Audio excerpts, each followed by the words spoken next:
Will you be the one to witness the birth of the incredible Nintendo Entertainment System? The one to play with Rob, the extraordinary video robot, batteries not included. He helps you tackle even the toughest challenge. Will you be the first to raise the incredibly accurate Zapper and play games like Duck Hunt or action-packed Hogan's Alley and high-flying Kung Fu, each sold separately? Will you be the one to experience the Nintendo Entertainment System? Comes with Rob, Zapper, Control Deck, 2 controllers, Gyromite, and Duck Hunt.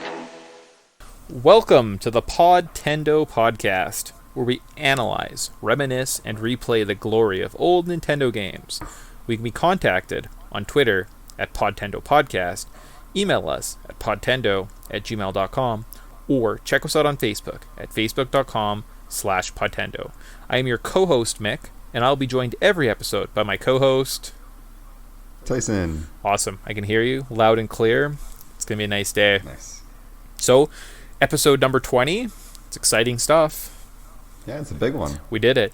We're going to do a quick look back, kind of our history, what we've done before, as well as look ahead to the future. We're doing this because December it's kind of a consumer-y month. The big new product right now on the market is the NES Mini. So we're going to carry on with our NES Mini reviews.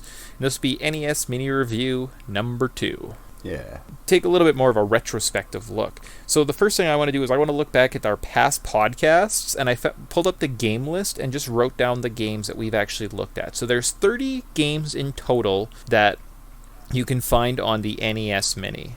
We have so far have done 9 games. We'll do another 2 on this episode, which gives us 11 in total. It's kind of exciting. Yeah, it's pretty decent. Almost a half of all of them. And topical, I think we should do half. There's a couple that I'm thinking. Yeah, a few of those we can probably just skip. Yeah, so going back, I didn't write down the actual episode numbers on this, so I'm just going to call them the game name, and you can figure it out. There's search engines for that. And if you're on our iTunes account, they're pretty nicely labeled as well. So starting off, I think this was episode 5, Castlevania. It was an amazing early horror title for early gamers. It's just classic. The way this is going to work, let's quick little recap, say a sentence or 2 on the game. Do you have anything to say about Castlevania? One of the first classic horror games, but kind of mixed in with a little bit of adventure. Awesome. Would you recommend Castlevania to someone who is buying an NES Mini? For sure, absolutely. It's a classic adventure game on the NES. Gotta play it. All right, I would also recommend it. So we're recommending it in terms of you've never played an NES before, you buy an NES Mini, you want to try it out. We're going to try and not waste your time and just tell you games that we think you should skip or the ones you should definitely play. Moving along in alphabetical order, we get to Donkey Kong. We literally just covered this title, so if you just listened to 2 episodes ago to get kind of our thoughts and feelings on this one, would you recommend Donkey Kong to someone? Considering it takes like 5 minutes to play through all of it, I guess if it's built into the console and you don't have to pay money for the individual game, I don't pay money for it, but let's play it once. All right, see, I wouldn't recommend this one. It's not worth your time. It's it's not a really super classic. From there, we'll go to Final Fantasy.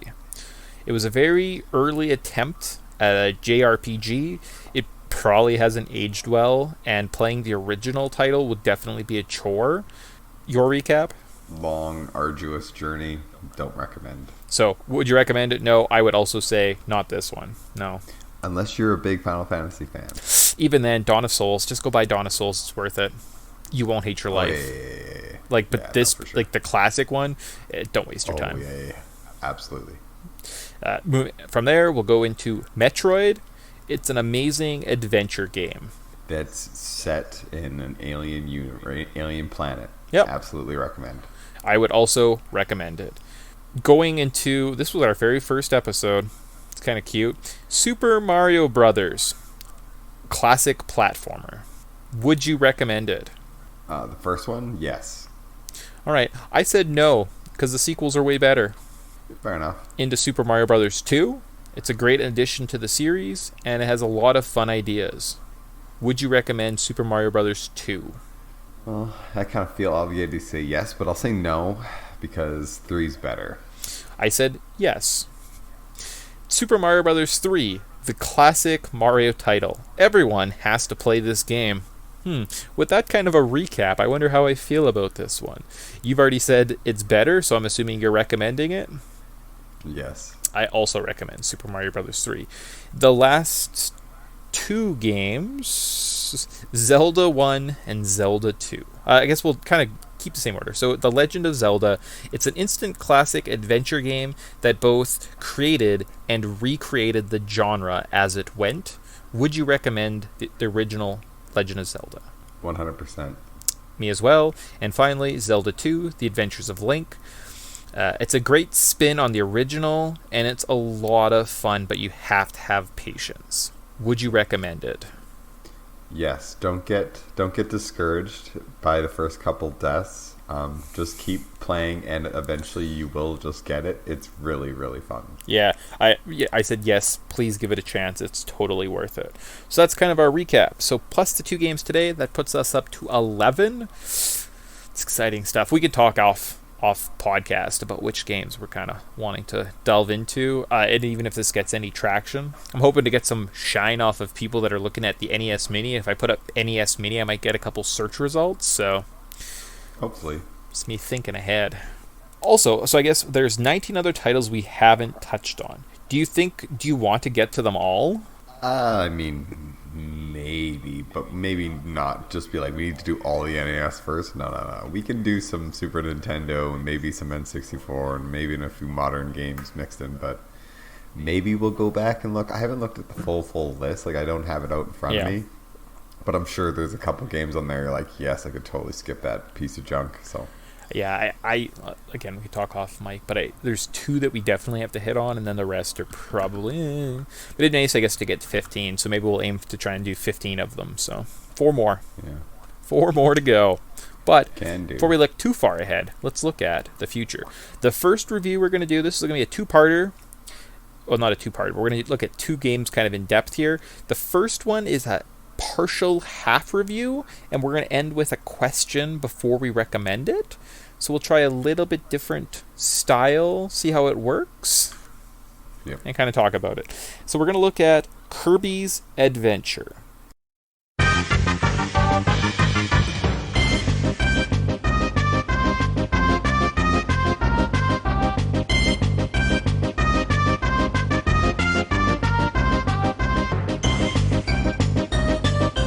The release date was May 1st, 1993. That's 2 years before Kirby's Adventures in Dreamland 2 for the Game Boy, and 4 years before Kirby's Adventures in Dreamland 3 for the Super Nintendo. I assume this game came out a lot later than it did. Yeah, me too. Because I guess we could talk the graphics. Like, the graphics make it look very up to date. It seems kind of modernized almost, and it does almost look like it could be a very early entry into like the Super Nintendo, right? Yeah, it definitely is late cycle NES, but they've definitely had their they've mastered the NES engine by then, and it looks really good. Yes, that's why I assumed it was like a later. Really tightly. Sorry, that's why I assumed it was a later game, but regardless. Yeah. And there's a lot of depth to it. Like, there's a lot of power ups and things. So. Yeah, so How Long to Beat has this game at 4 hours. Actual retail price was $35, so it was a bit cheaper than the other games available at this time. Current eBay price, you can get a loose cartridge for about $18.50, and a complete in-box copy will set you back $82. And then that good old eShop, $5. $5 is way better than 82. Oh yeah. Development details. This game was very well received when it came out. It won Electronic Gaming Monthly's Best NES Game of the Year for 1993. The game was remade for the Game Boy Advance as Kirby's Nightmare in Dreamland. And due to the late development and release date of this title, I wonder why I passed on this. It's no wonder why I passed on this game. So that's more of a me personal note. Because again, it was kind of that late generation NES, which is weird that they'd make games for it still. Yeah, especially considering probably when was the Super Nintendo released? 91. So 2 years after the Super Nintendo was released. Yeah, well, that's crazy. that this game would get released. It's a really good, like, tight game. There's lots of depth to it. I don't know. But it's interesting to see how the handhelds have actually kind of measured up toward what the console game can actually produce. Well, but Kirby seems late, because I mean, if you look at Kirby's Adventures in Dreamland 3 for the Super Nintendo, it was released in '97. So the Super Nintendo has been out, or the N64 has been out for a whole year at that point. So why release a game for the Super Nintendo when this N64 already exists? No idea. It was, I guess, like early video game development. When they had a crossover console, they still provided content to the old consoles, and they didn't just focus on just the new ones. Whereas when they come out with like an Xbox One, every game on the Xbox 360 is also available on the Xbox One, versus it'd be like them making like Halo 5 for just the Xbox 360, and then them having like Halo Mark's Quest or something, and it's like the Halo games, but it's a whole new character or something, and Master Chief never saw his way to it. It's just weird. It's a weird concept, right? Yeah, and it all goes back to just timing and just timing of the industry. Most of these developers probably didn't know exactly when the new console was getting released. It was a product that they were working on. They got to release it and make some money off of it. Yeah, well, it'll also be interesting too when we get into, say, the end of the N64 and GameCube. What was going on there? Like, when did the N64 stop having games made for it? When the GameCube was made? And then at the other side, when was the Wii released, and when was the GameCube still being used? And it'd be fun to look at kind of those later dates as well. So, the controls of Kirby's Adventure, I did find them a little bit stiff, but maybe that was just my controller. They're very similar to the Game Boy version that we played earlier this year, but I don't think Kirby handled as nicely, and it seemed like his jump mechanics. The other one, Kirby always seemed very fluffy and light, and he'd land and get back up, versus this one I found when he jumped and he would go to fall, it took a second, like he almost got stunned by hitting the ground. Yeah, it's definitely not as smooth as the handheld versions, which is weird because considering the handhelds would be less powerful, you'd think. Weren't the handhelds more powerful? Wasn't the Game Boy more powerful than the NES? I don't know. I guess we could look into that. Yeah, so who knows? All right. And then moving from that into, unless you have anything else to add there, my first memories of this game. Honestly, I have never heard of this title before. There. Me too. I thought Kirby was only on the Game Boy and then made his way to the Super Nintendo, so I was a little bit shocked to see, well, I guess when I was looking at the NES mini list, that he was actually on the NES at some point. Kind of cool. And the fact it wasn't just a straight up port of like the Game Boy game or something like that. Yeah, or a slight elaboration, even though I feel like they used a lot of the same assets. And without that, we'll delve into the story of this game. After waking up from his lunch nap without having any dreams, Kirby goes to the Fountain of Dreams to investigate. In doing so, he discovers that King Dedede has stolen the Star Rod. Without the Star Rod, all of the inhabitants of Dreamland are becoming restless and unable to dream. Kirby decides to track down the fragments of the Star Rod and bring them back to the Fountain of Dreams in order to restore everyone's dreams. Thanks for that. And again, moving along, we'll go into the level notes. My level notes are pretty small because we just did back-to-back Kirby games, and just move quickly. Let's put it that way. Yep. Level 1 was called Vegetable Valley. Basic Kirby intro level. The boss here was really special about it. Yeah, the boss here was Wispy Wood, our tree friend, but he wasn't gagged up, so that's exciting to see. Less bondage. Level 2, the Ice Cream Island, kind of like an island/water themed stages. The boss here was Paint Roller. I think this was an amazing boss, by the way. Yeah, really well done. It was actually really fun. Wispy Woods, I'm so sick of because I've done it like I've done it so many times. Yeah. Paint Roller was like a nice fresh one. Yeah, so it was good. so it's this little painter guy. He's got 4 easels in 4 different corners of the screen. He goes to it, paints the picture, and then will throw the object at you, and you have to avoid him while inhaling the object to spit back at him. Excellent concept, like super fun. Level 3 was the Butter Building. It was a tower-themed area. And our friends Shine and Bright were the boss of this area.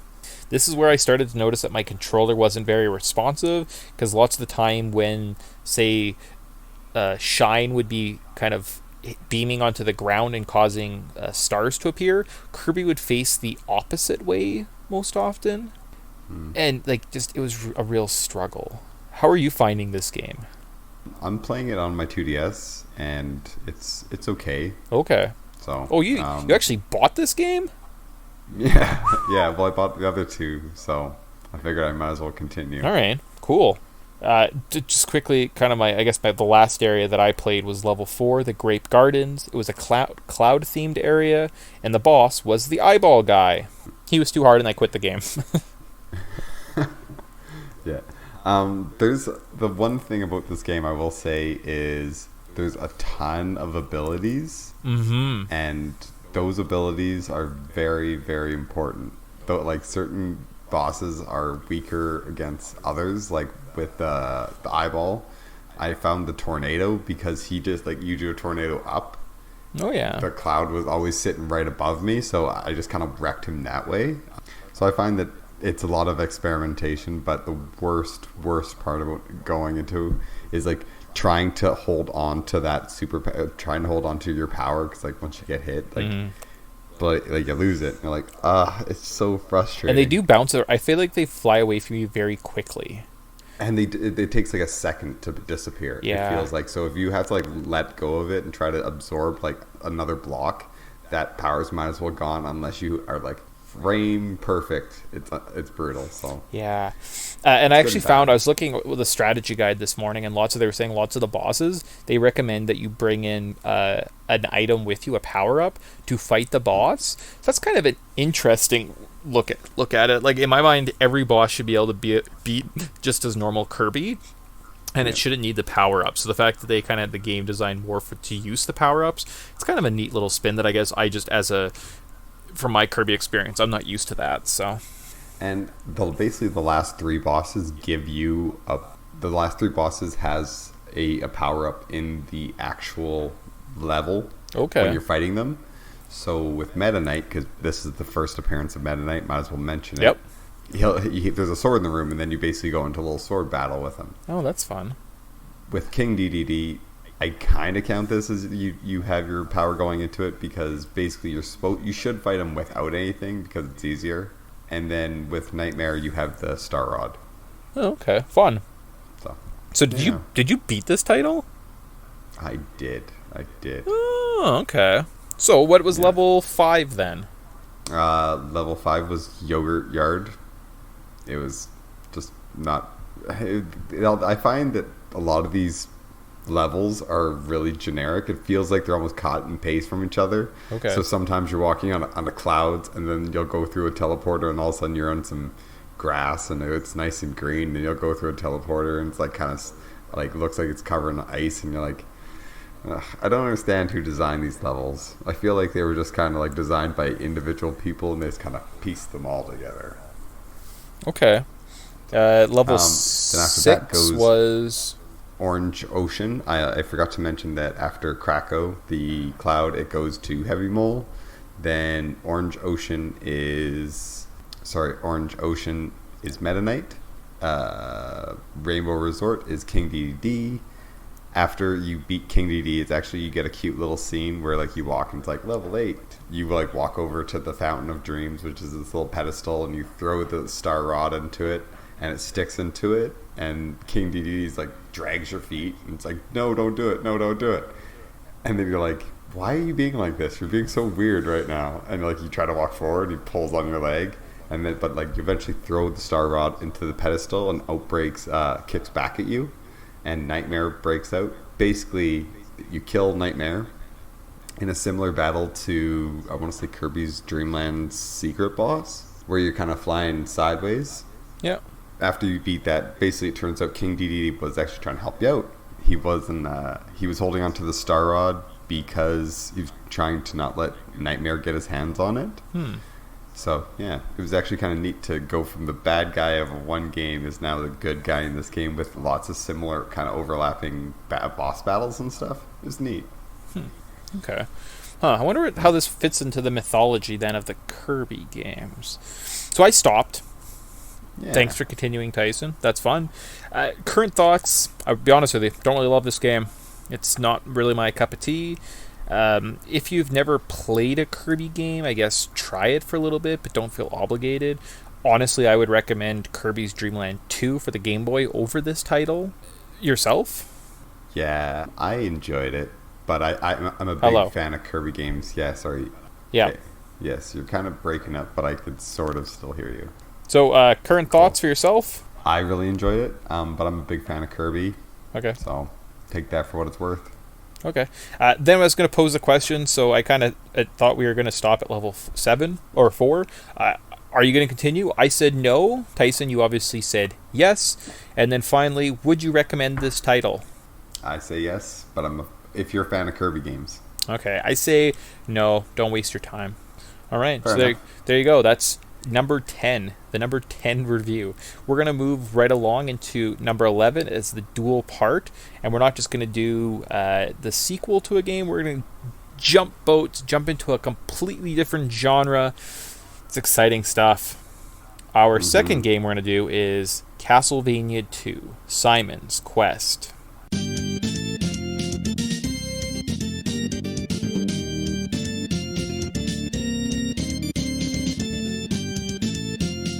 The release date was December 1st, 1988.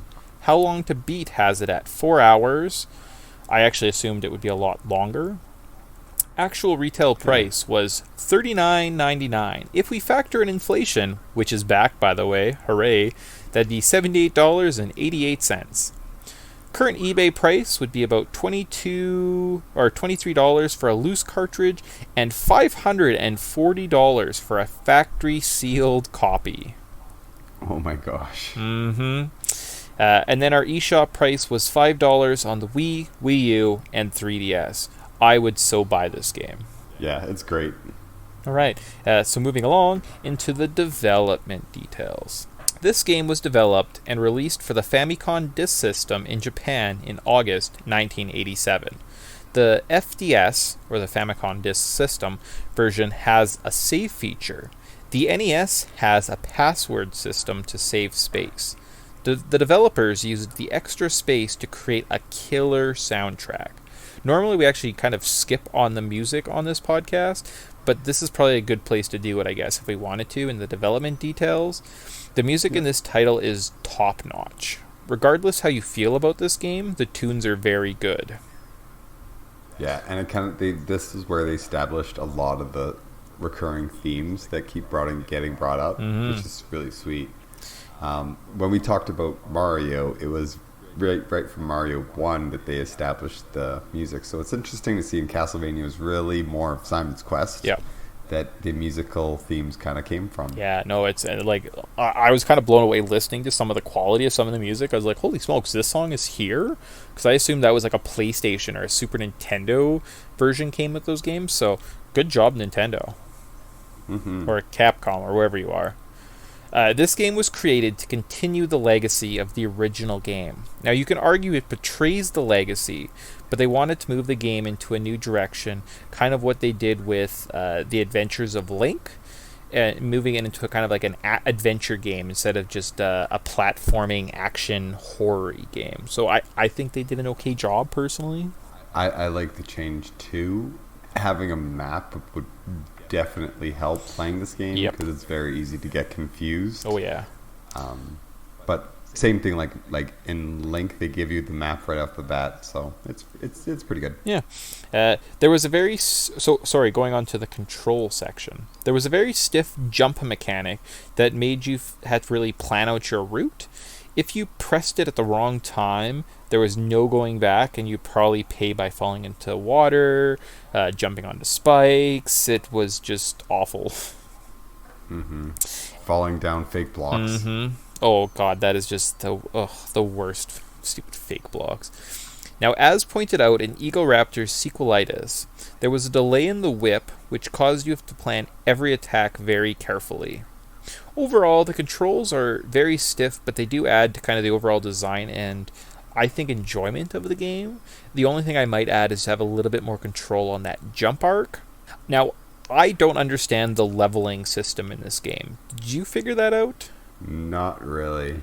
So you get experience from killing enemies, but it's not like you get one experience per enemy, and enemies, I don't, like, do they have different values?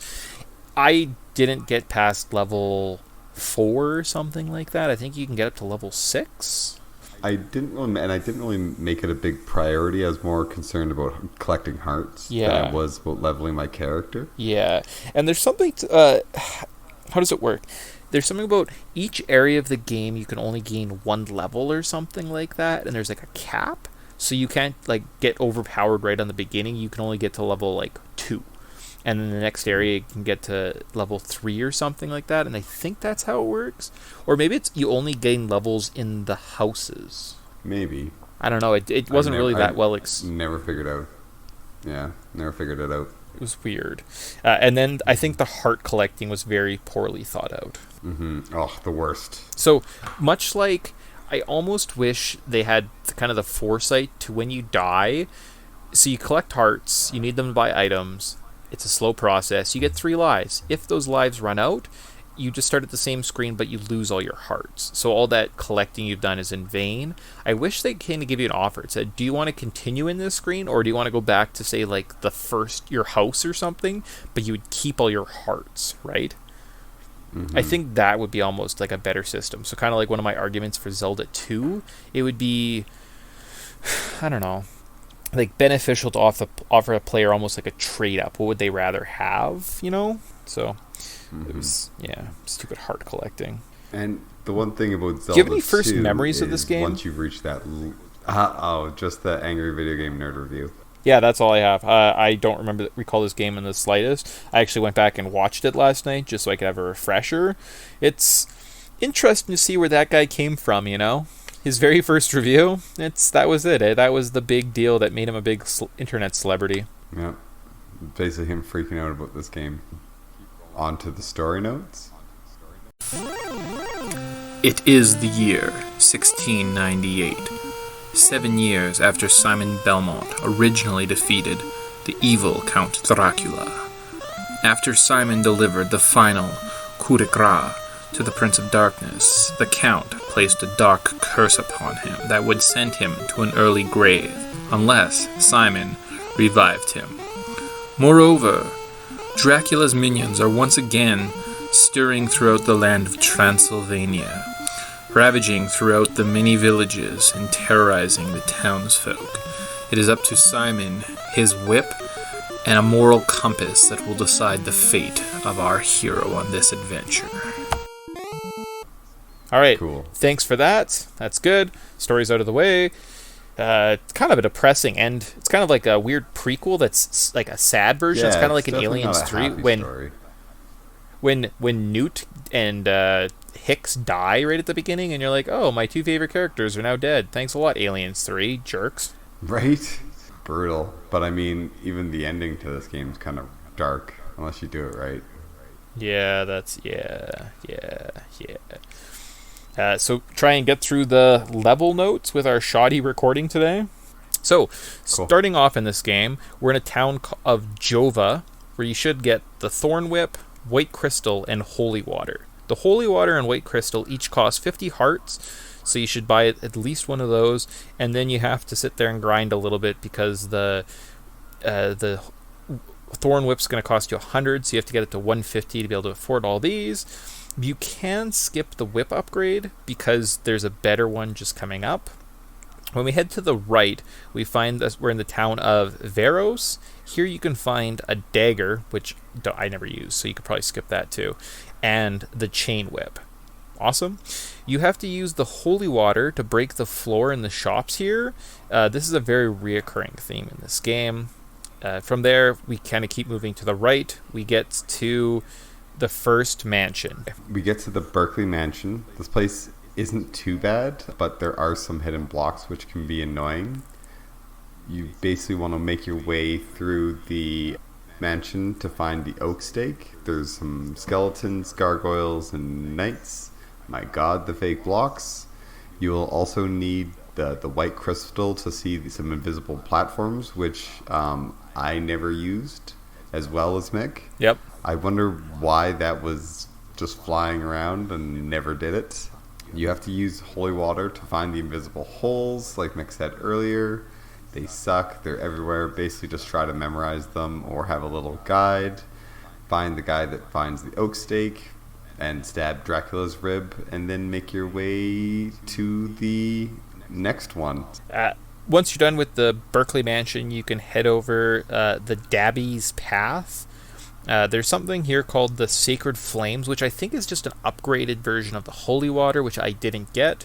I'll be honest with you, watching the Angry Video Gamer review and seeing how much damage that thing puts out, really regretting not grabbing that, so oops. Probably explains why I suffered a little bit with this game. The next town we find ourselves is Alagibia. From here we want to collect the garlic, laurels, and the blue crystal. Garlic repels enemies for a little while, so if you drop one, guys won't attack you as much. Laurels makes you invisible or invincible for a little bit, and the blue crystal is needed so that we can open up waterways. So you'll get to these areas where there's water, you walk into the water and you die. And you're like, well, fuck. If you equip the blue crystal and crouch down, the screen will like shift down, and now you can go kind of underneath the water. It seems very asinine.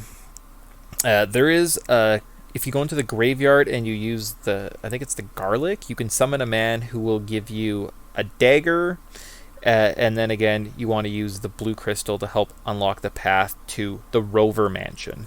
First thing you want to do is make your way to find the gypsy who will sell you the oak stake.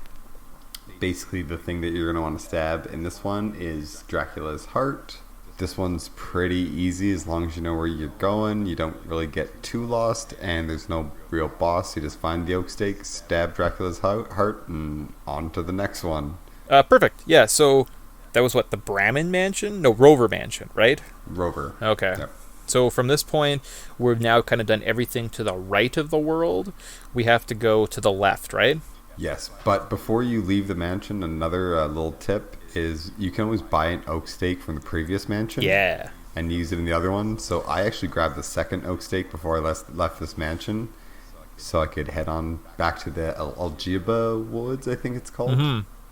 Yeah, that's smart. I did that on one because one of the levels I was walking and I saw the man who sells you the steak like on the roof walking back and forth. I'm like, well, how the fuck am I going to get up there? So I didn't have to worry about it. I just went right to the kind of the end orb and killed it, which is fun. So we're going to the left. So all the way back, left to the town of Jova where we started. On the other side, we find a riverman who wants to see Dracula's heart for some reason. This is probably the worst part of the game. There's a bunch of these like jumping platforms at the dead river, and it's just awful. I was watching Imagination Land trilogy. It took me almost a whole episode to get across these fucking platforms. You can also use the laurels, and they kind of help with the poisonous swamp. They make it a lot. They don't kill you as often because I think the laurels make you invincible for a little bit. Yeah. Yeah, then at this point, if you kind of keep going, you get into the I Am Wasteland, and here you'll get the diamond. So there's lots of these things where they say, go to the way, get this item that you never ever will use, because I'm really glad I wasted all this time getting the fucking diamond. It's decent in tight spaces because it will keep bouncing. Okay. Well, I guess because yeah, and some of the more powerful items will use hearts, so you can, I guess, in theory, run out. I basically just spammed holy water and used my whip. Should have been a little bit more adventurous. I was so confused as to what to do in this part of the game, so let's just go right to the Brahmin Mansion. Once at the Brahmin Mansion, this one's pretty straightforward since I already had the oak stake. However, there is a nice little friendly guy when you walk into a room, you run into the Grim Reaper. Now, I just ran past him the very first time and oak staked the frickin' oak staked, I think it was the rib in this one. I have Dracula's eyeball written down. Yep, eyeball for sure. And then you get the golden dagger. It's basically like a flame dagger. Yes, that's. And then as I walked back into the other room with the Grim Reaper, he was sitting, because he comes down from the ceiling to the bottom floor. He was already sitting on the bottom floor, so I had to fight him. Okay. It's really hard. So I ended up just using the golden dagger as much as I could until he died. He kind of keep using the golden dagger and hit him with as much as in my whip as I could. Okay. Apparently he's the hardest boss. Did you find him all that hard?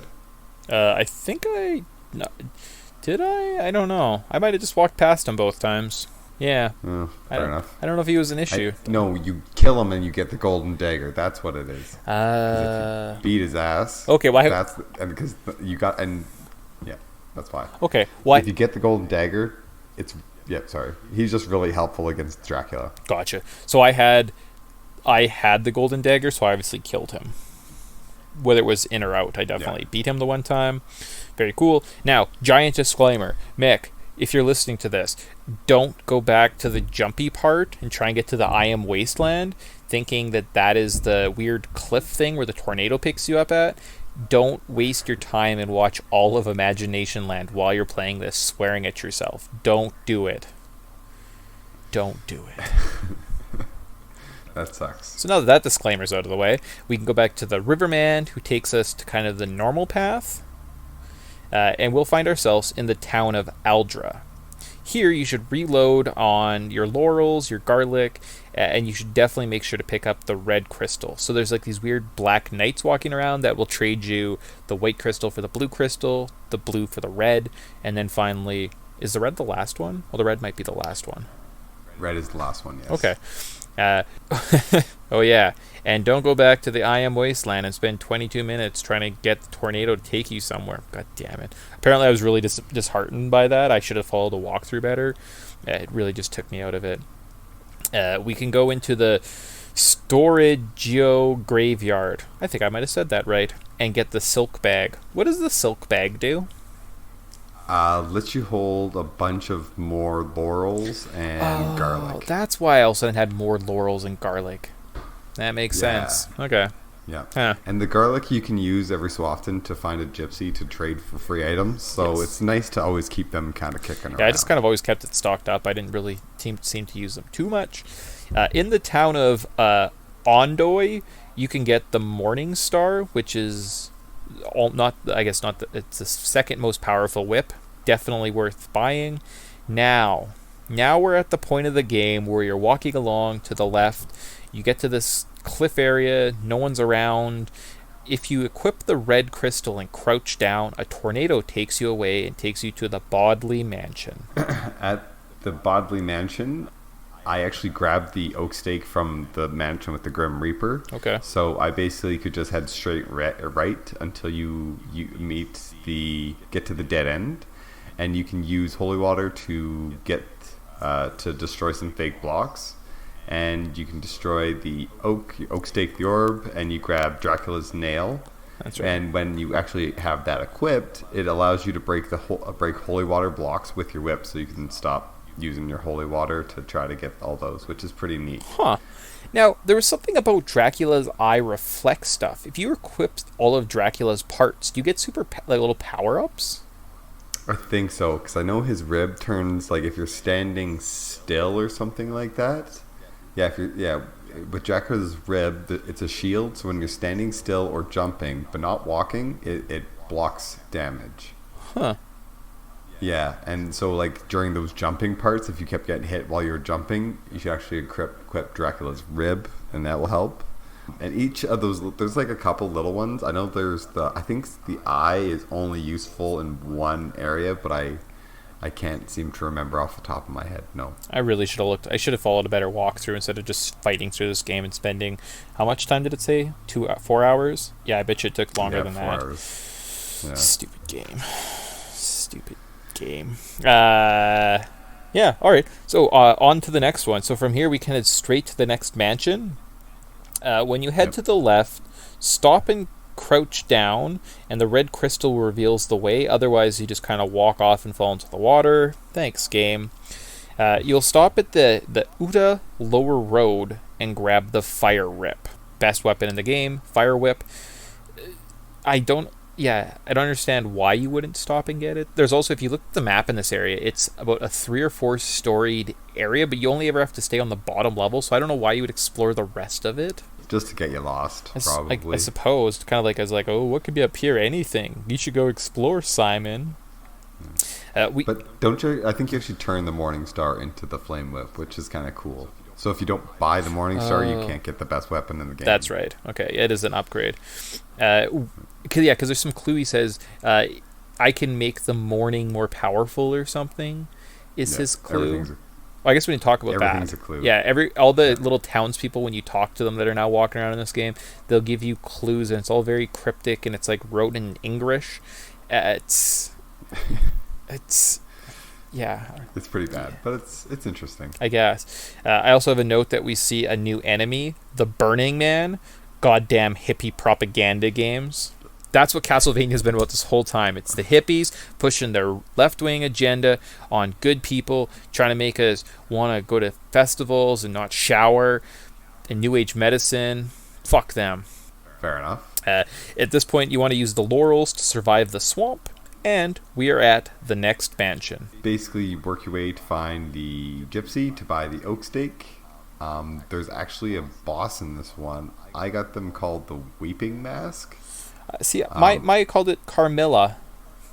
So we'll go with yours because it looks a lot more like a woman than it did Weeping Mask. Yeah. Killed Carmilla, I guess, and then went past her and oak staked the final thing and got Dracula's ring, and now we got all 5 pieces of Dracula. So time to leave the mansion. That's it. And that was the La Ruba mansion. Yes. It's exciting stuff. The last little part. Whatever you do when you leave the La Ruba mansion, don't go left, because it takes you into the graveyard right near the beginning of the game, and you have to go all the way around the world again. I did that one time. I was really upset with myself. Don't do it. Brutal. Yeah. Head right. Be careful because there is a dead end that's pretty hard to get away from, and there's like an invisible staircase. So potentially you could, unless you looked up a guide, you could get stuck there forever. If you're following a guide, though, just go right down to Dracula's castle, or I guess in this case, Castlevania. It's interesting that they called it that. Mm-hmm. So this is kind of cool because it shows you the actual countryside of Transylvania where Simon lives, and there's different little towns, and how Dracula affects it and his enemies kind of exist in this world. And I think it's a really cool environmental building, and kind of like almost, I don't know. It's neat. I really like it. Mm-hmm. And don't we go to Vlad's graveyard? I think that's just like the place right before the castle. Oh, okay. Yeah, so from here we're basically inside Castlevania. What's missing in Castlevania this go-round? Dracula? Well, no, Dracula's... Bosses? Like, there's no enemies. You walk around, it's just empty and kind of decrepit. But it's kind of neat because at the end of the last game, you destroyed Castlevania, so it lays in ruins. So you return to the ruins, and nothing's there, right? Like, it's not thriving. Dad didn't even put 2 and 2 together with that. But that's neat. That, like, yeah, it's from the last time that your ancestor destroyed it. No, you're same guy from the first game. So Simon defeats Dracula, the castle crumbles, and then Dracula says, because you killed me, I'm going to put a curse on you that will end your life unless you resurrect me. So Simon could have just left it well enough alone, but I think because Dracula's minions started scouring the land, going to the mansions, trying to obtain their parts to resurrect their master himself, he kind of took it upon himself to, oh, fuck it, I'm going to die anyways. I'll resurrect Dracula and fight him one more time. So that's what it's kind of neat, right? That the castle is just empty.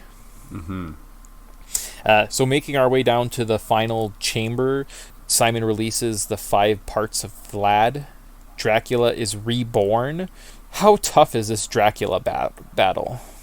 I equipped the golden daggers, Okay. so I didn't actually have that hard of a time, because what they do is like they basically, you throw them, then they explode and do fire damage.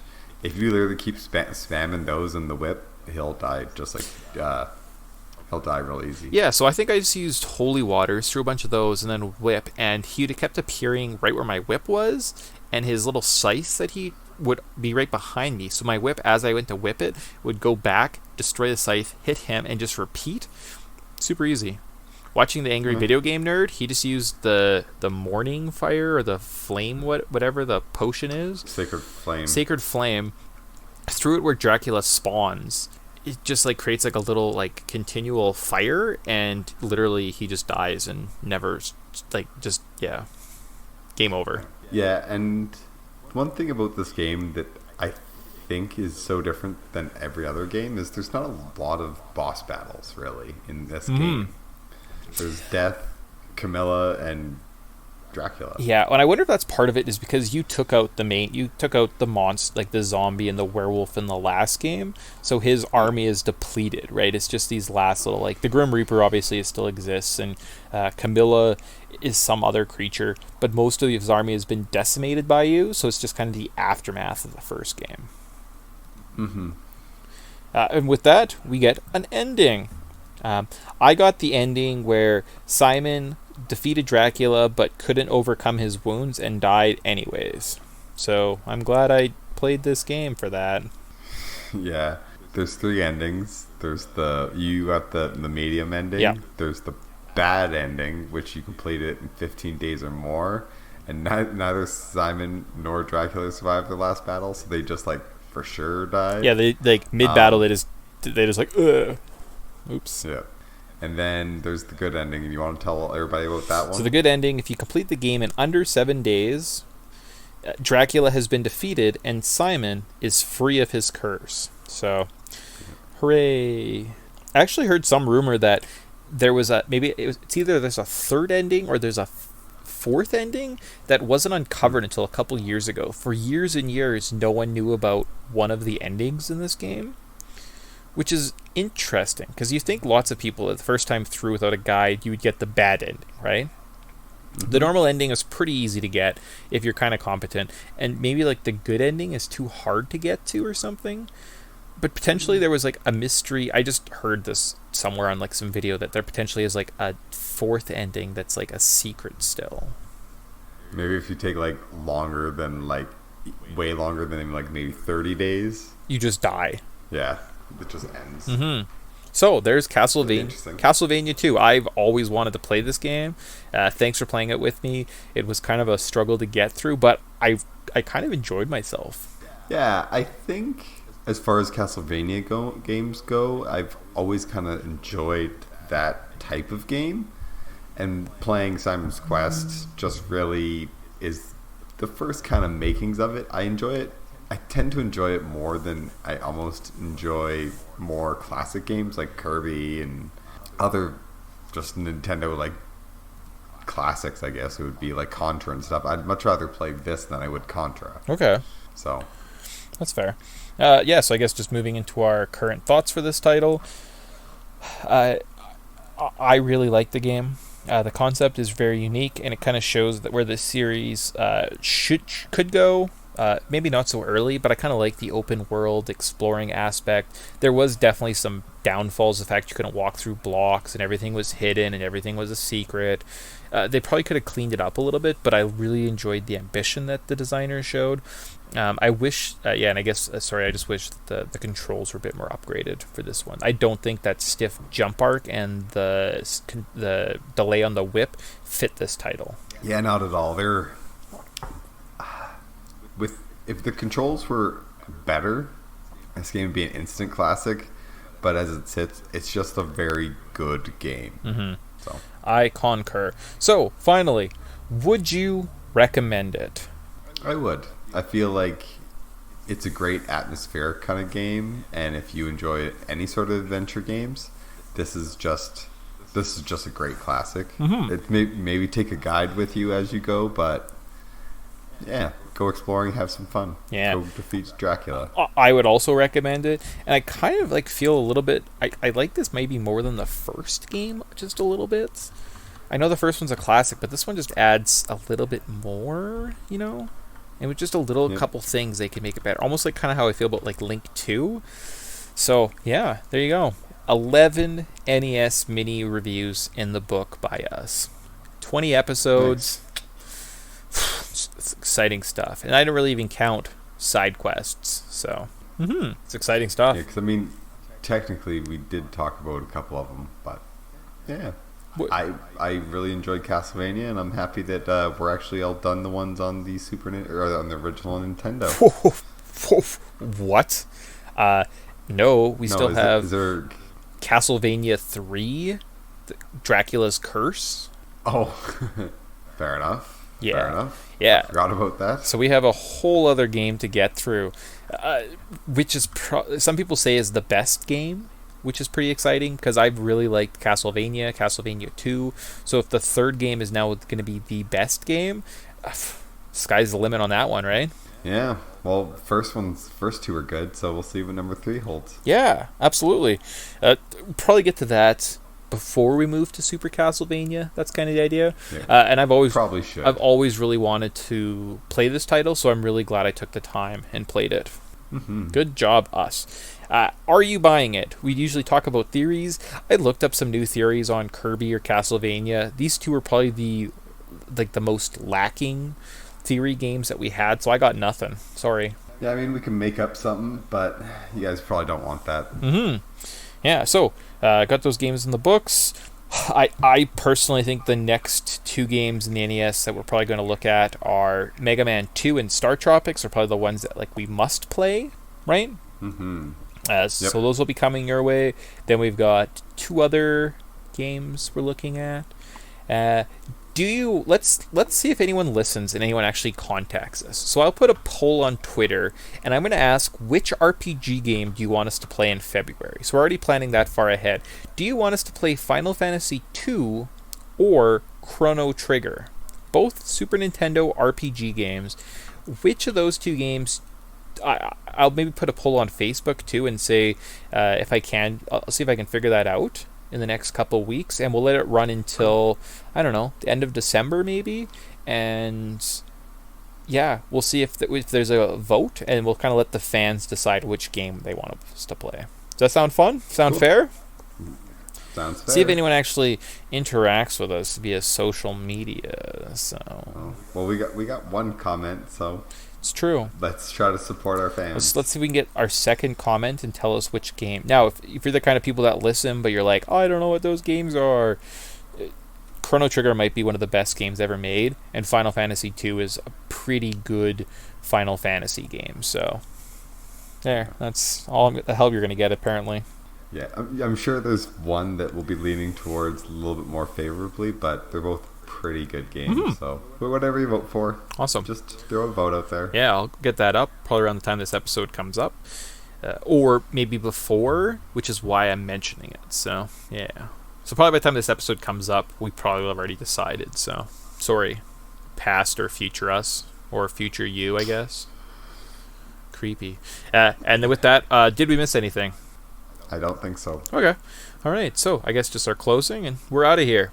So, Oh yeah, we have to say bye. Tyson, say goodbye. Bye, everybody. Bye, everyone. If we don't talk to you again this year, happy New Year's. Hopefully 2016 was good, and you kiss someone on New Year's, and not just your drunk uncle. Kissing your drunk uncle on New Year's is never a good idea. I mean, it's fun, but it's just weird. It's a very awkward next morning. All right. So happy holidays, everybody. Yeah, bye, guys. Thank you for listening. You can contact Podtendo on Twitter at Podtendo Podcast, email us at podtendo@gmail.com, or check us out on Facebook at facebook.com/Podtendo. The music of Podtendo was used without permission.